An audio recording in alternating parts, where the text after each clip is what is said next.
Welcome to Burlap Teachers. Enjoy the video.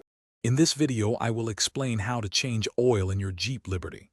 First, gather all your necessary tools, including a wrench, an oil filter wrench, and a drain pan.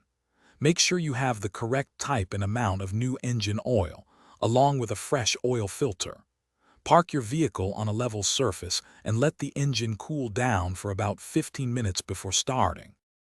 Now let's get to draining the old oil.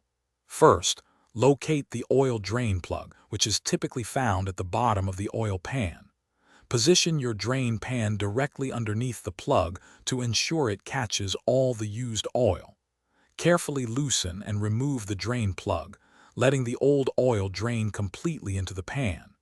This usually takes about 10 to 15 minutes. Hey everyone, if you're finding this video helpful, please hit that like button and subscribe for more useful guides. Quick recommendation: staying hydrated is key, especially when you're working on your car. The Owala water bottle is fantastic for keeping your drinks cold. Check the description for a link to grab one and see other great deals. Now let's get back to the video.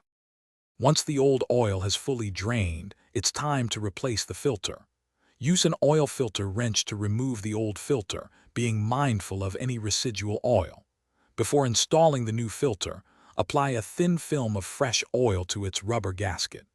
Hand tighten the new filter until snug, then give it an additional 1/4 to 1/2 turn.